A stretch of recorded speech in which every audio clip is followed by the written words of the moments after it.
Grace, would you like to present yourself quickly, and then Christian, maybe you want to present yourself and your solution? So, hello everybody. This is my first time for the tech conference, so I'm a little bit nervous. My experience is in the TMS. I've worked in many different TMS, support, design, configuration. It's, you know, the person that you go to when something doesn't work in your TMS, all right? So my experience, you know, I've been with the buy and sell side, so I've been to a software vendor, learn all their secrets, go back into the client side, and you know, and right now I'm working for a private equity, and working on a very highly configurable TMS, so it's a challenge. So, you know, if someone were to cut my blood, you know, if you can give a color to a TMS, you will see TMS just literally, you know, process me, my mind, and I mean, if some of you know, the TMS can be really, you know, you can be obsessed about it. All right, so that's my background. What debut at ATEL here? Yes. And, does this work?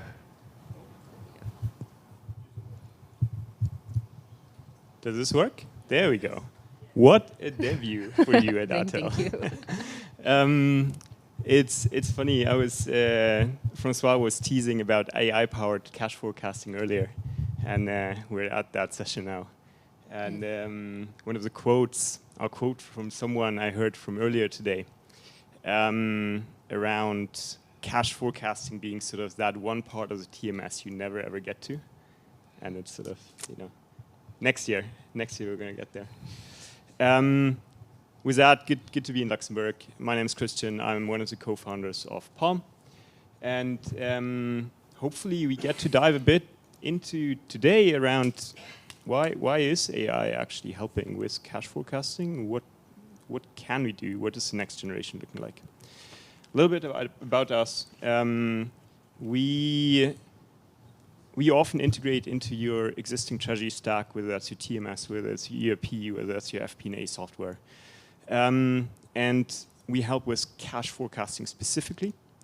And then what we often do is we advise a little around machine learning, we advise around AI, we advise around data.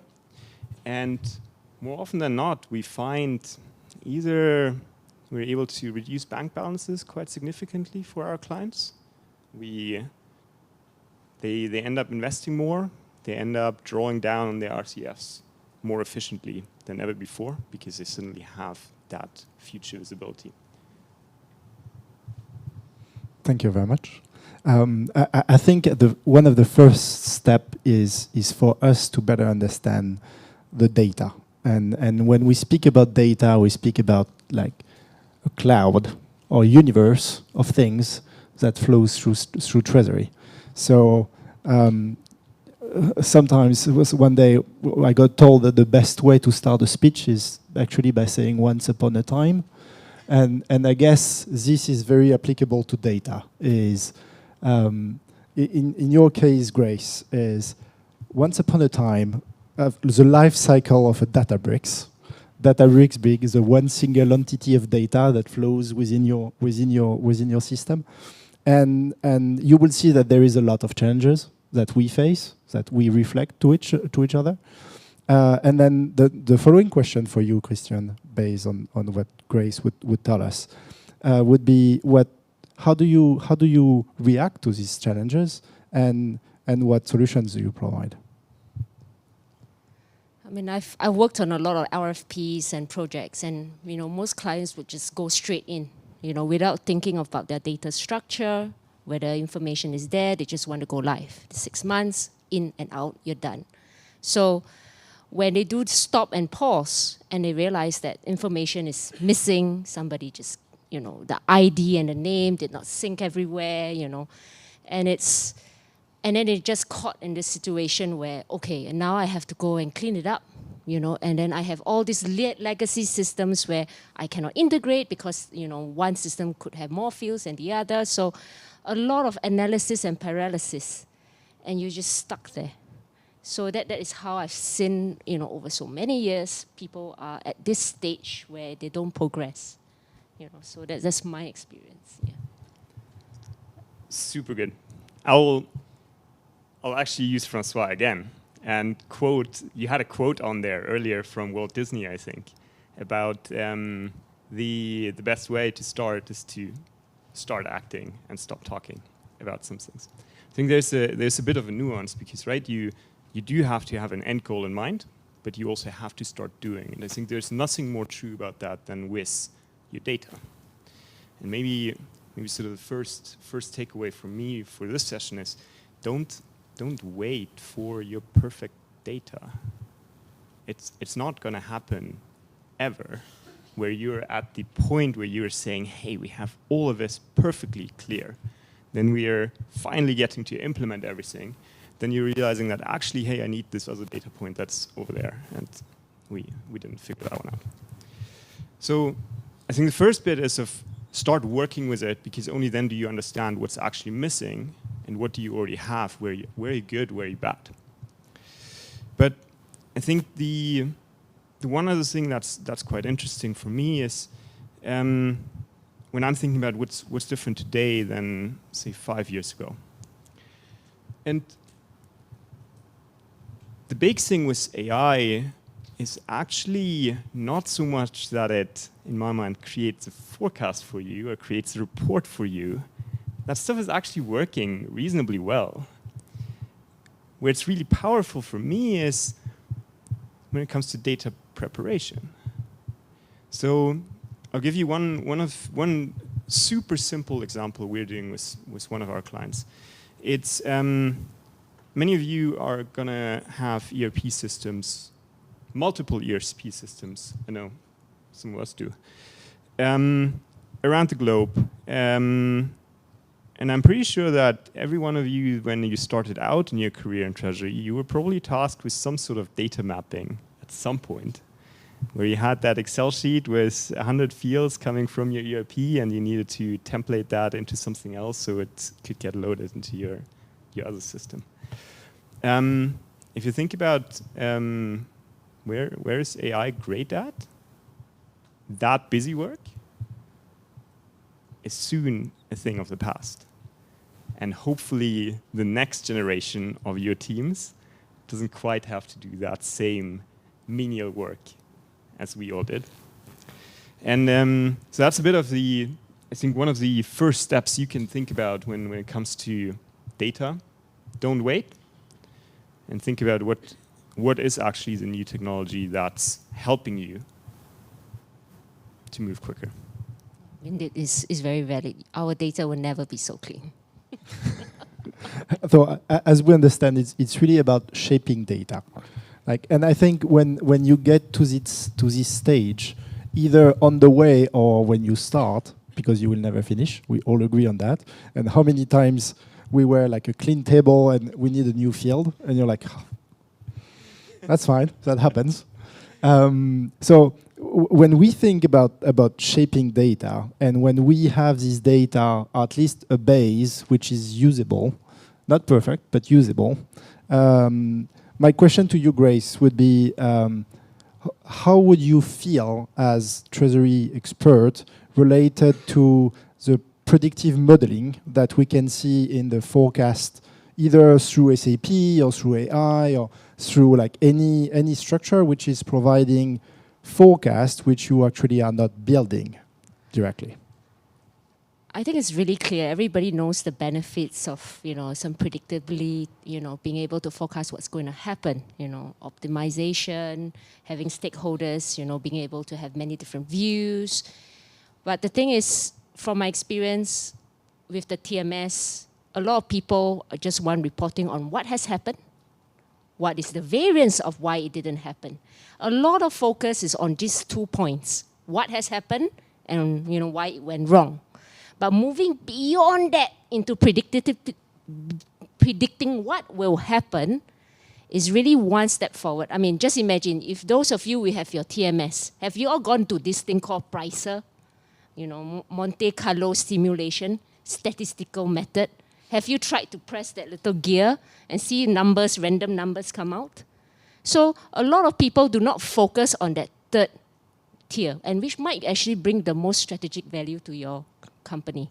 We are just too focused on just wanting to report what has happened, you know. So, and I understand, because our bread and butter is to make sure we pay, we make sure we open our accounts. You know, that is our bread and butter. We cannot deny that, you know. So a lot of our TMS, that third part is always left to the end.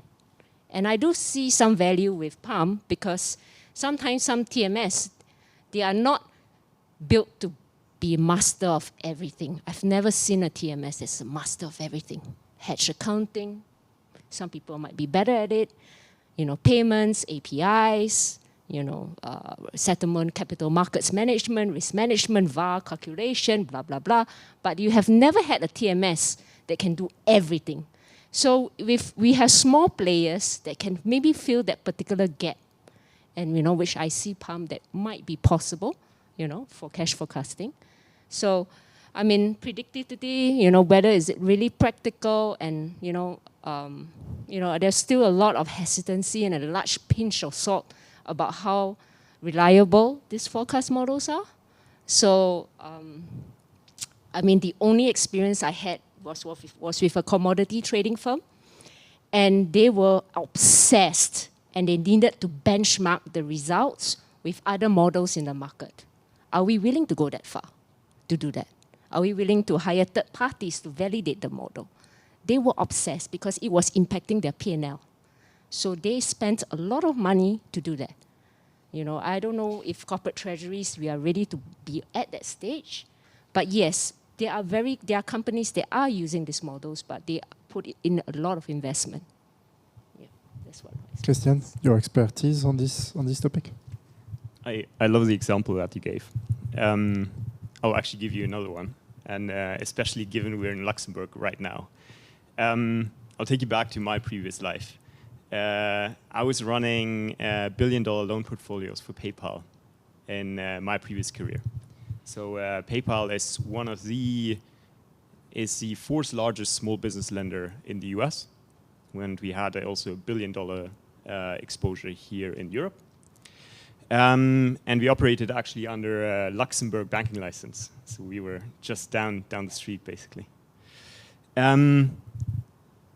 What we did was 98% of those loans were completely automatically machine learning underwritten, of ticket sizes between 10,000 to around 500,000 euros. So we had exactly that, what you're describing. Loss rates immediately impacted our bottom line. We were a bank, so we did need to account for those losses. We did need to validate our models. And we literally put billions on the line based on machine learning and predictive analytics, because we were basically predicting, does this customer default or not? And it's a bit of, so what we're doing at Palm now is we're sort of translating that, because my counterpart actually ended up running global treasury for Uber at the time, and went through a bunch of TMS implementations there. And what we're trying to do is we're merging those two worlds of moving beyond the data aggregation that you're getting out of your ERP and TMS right now. We are not just building a better forecast for you, we're building exactly all of that software around that, which is, right, you said, it's about the accuracy, it's about the variance. Did what we predict actually happen or not? But then crucially, so not just sort of on a high level, right? We expected to borrow next month, but we actually have excess cash. That's a horrible outcome for us as treasurers. But then, right, you need to go deeper. You need to understand what entity is driving that. Where sort of is that a supplier issue? Is that something around your collections? Where's that driving from? And then crucially, you need to sort of reconcile all of that with your indirect forecast, right? Your FP&A team has set expectations with your shareholders. You can't come in with a cash forecast that doesn't match that in some way. And so building all of that sort of software stack is where you can get quite granular, and what we're looking to go into is. And I think I will shift a bit the way we are running right now. I will ask the question to you first to advocate one or the other. You will choose, and then I would be very happy to hear from you, like raising hands, easy stuff. Like, are you team in-house build? You build the forecast yourself, or you trust an external party? Pros and cons. Who goes first? I can go first. Let's switch around. I can go first. Look, it's we've seen two things happen, right? On the one hand, think about some of the largest, newer financial players out there. Think about a PayPal. Think about a Revolut. Think about those folks. They will have money movement at the core of their business model. And they have highly technical teams where they are able to attract some of the smartest software engineers and data scientists in the world. So you have a critical business need there, and you have the capabilities of building best-in-class products. Right? If Revolut wants to build cash forecasting themselves, I think that's a very smart move for them. If I use cash forecasting more for driving short-term operational outcomes of a funding movement, or maybe directionally figuring out if Treasury Spring is a great opportunity for me. Depends a bit on how much you trust your IT teams and how much you want to be the subject matter expert in it. Grace? Indeed, it's the people. I mean, he made a very good point. I mean, do you have the type of people and expertise to manage your forecasting models? You know, for our company, my company at the moment, I mean, data is a top priority. So they did invest in a really specialized data team, people to work on it. You know, it's full-time, you know, but not all corporates have that, you know, resource to do that. I mean, one thing good in-house is that you are more adaptable. When anything changes, you can add in a new data point. You don't have to go back and do commercial negotiations with a third party. You know? So I think that is one thing, you're a bit more responsive. But people come and go in your organization, they forget. Sometimes they might even, I mean, regardless in both situations, you still need people in your organization to speak to the vendor. I mean, the vendor cannot build anything of their own. You know, you only know your own business. So, I mean, really, I mean, if Revolut, PayPal, the big players, definitely, I think in-house is a big idea. They have the money to get the best people, you know. But, you know, if you were relatively medium-sized, you know, you have to think, you know, is it really worthwhile having a full team? Something for you all to consider. Yes. So very quick survey now. Raising hands. Are you team in-house build for the forecast? No one is building forecast internally. That's amazing. You are all working external parties. I love it. So, team external parties? There is one. Okay, so all the other one, they don't know what forecast is. I love it. Maybe next time we do like treasury data, what forecast? Oh no, maybe they try to use their TMS then. Yes, you know, you need to try and use what you have, you know, don't overspend. Right? So maybe finally go to that pricing module, open it up and see what it does, you know. So, Grace, Christian, thank you very much. Thank you for your time. Thank you. And thank you, everyone. Thanks, JP.